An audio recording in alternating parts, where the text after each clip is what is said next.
Well, all right, YouTube. Some of you may have these packages show up on your doorstep once in a while. It's from a little startup company. I think it's called Amazon. Anyway, I got a new item today that we're going to talk about. I haven't been on YouTube for a while making videos or anything for the last few weeks. I recently had to have surgery, had a slip and fall and some ice here back in March, and had a slow bleed in my brain. So that was affecting me, and I had to have surgery for it. I went into the emergency room, and they diagnosed. Well, at first I went in for, I thought it was my blood pressure because I was having headaches, but after they had done some scans on me, they asked me if I had fell recently, and I told them yeah, and I did, and about 3 or 4 weeks earlier, and I had some slow bleeding in my brain, so they had to drill into my skull, both sides, and drain the blood. But it's been 3 weeks since I've had the surgery. I'm doing much better now. Got my balance back, and I'm back to driving, short distances and stuff. So, well, let's go ahead and get into it. I'm going to bring you down on that one, but that's just a recent update on my condition. So I'm back to normal, and we'll go ahead and start this opening. Okay, this is something I've been wanting to get recently because we are having a Boy Scout trip here soon, and would like to have the boys shoot something a little bit other than regular scopes. So what I ordered was this right here. Let's go and get rid of this. And I don't have $1,100 to $1,300 to spend, so what I would is I went on Amazon and I picked this up. So we're going to test it out. I looked at a lot of reviews, mixed reviews, of course. It's a Chinese knockoff of ACOG. Trijicon ACOG. Get your instruction manuals, get your little cloth, and you get the actual sight. Well, it's got some weight to it. I don't think this one's going to have any markings. Get a little silica gel. And wow, here we go. It's pretty heavy duty. It's similar to the ones we had in the Army. I think I remember these being a little different. But if you see the reviews online, you're probably going to see pretty much the same thing. I did get the one with the horseshoe reticle, so I don't know if you could see that. Let's see.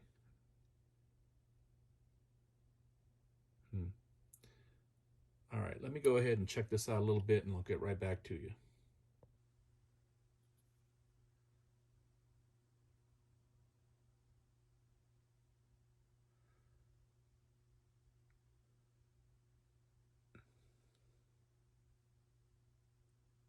Trying to get that a little bit better so you could see the horseshoe style reticle.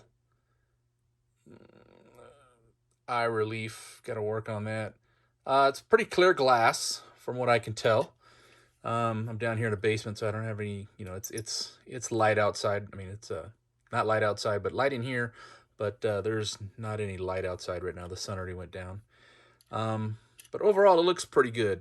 Hopefully this will work for something for the boys to shoot. They can hit, some steel plates when we go down to New Mexico here in a couple weeks. Let's go ahead and mount this on the rifle that I anticipate the boys shooting from.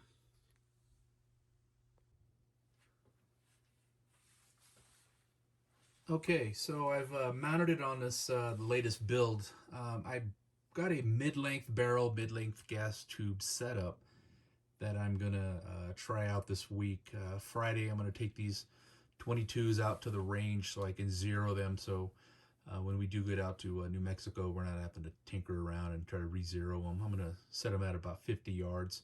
That's probably farther than what the scouts are gonna need to shoot.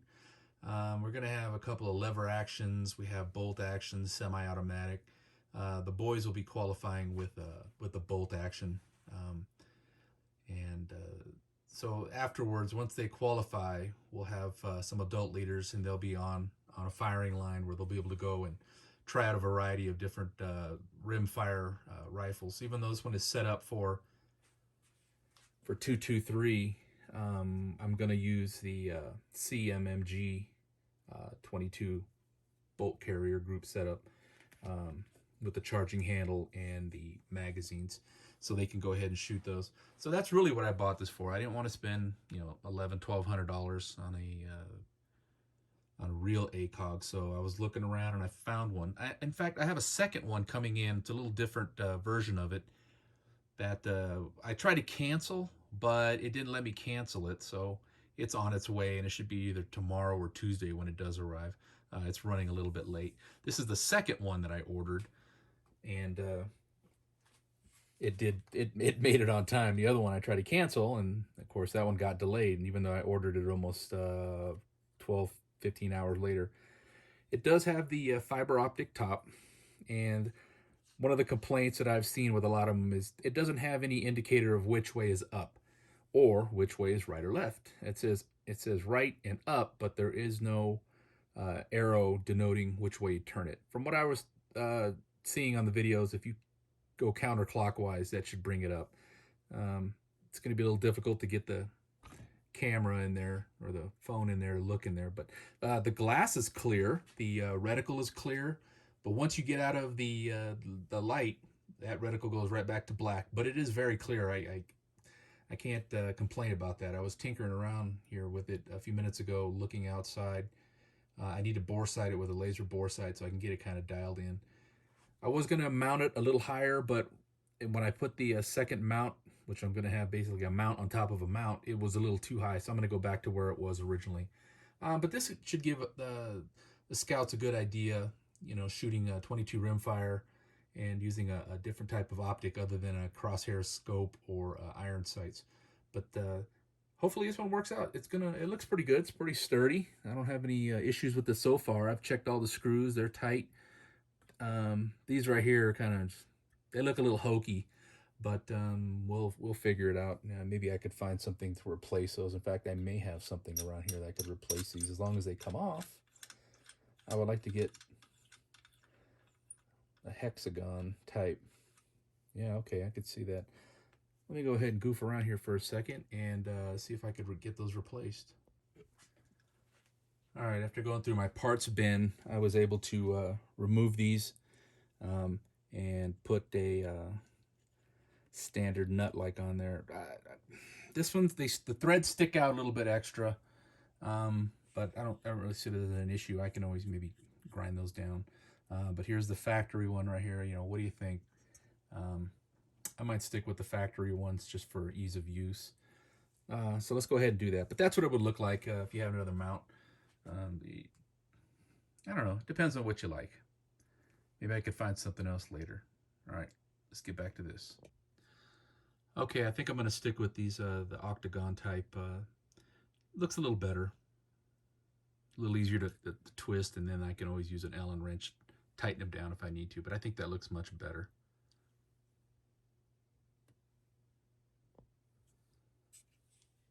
So I have this set up to fire rimfire with the CMMG kit installed, and I have the special adapted plastic charging handle that comes with it that should prevent any 22 casings from getting stuck up in the inside. Like I said, I designed this to be a mid-length barrel system. It does have a compensator on the front and a bipod. So this right here is going to be more of a fun rifle for the kids to shoot, and hopefully they'll have a good time.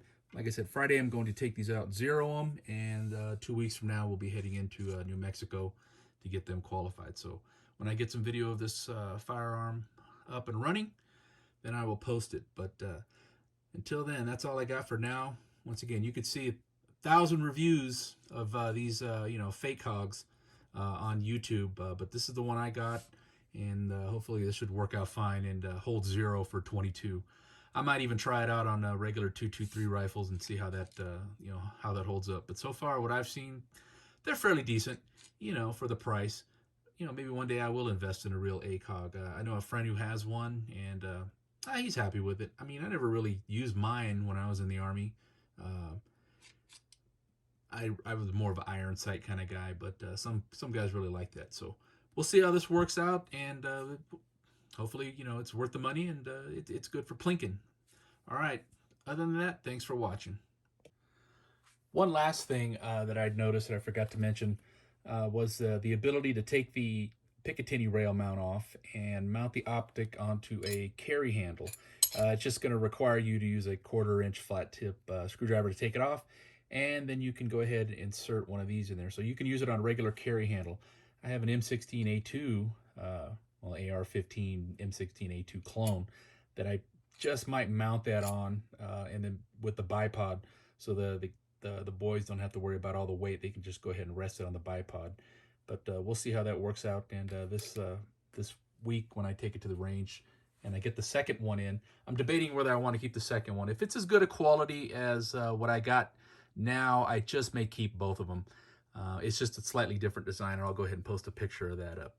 But other than that, finish with that simple review, and we will see how these work on Friday. All right, thanks again for watching.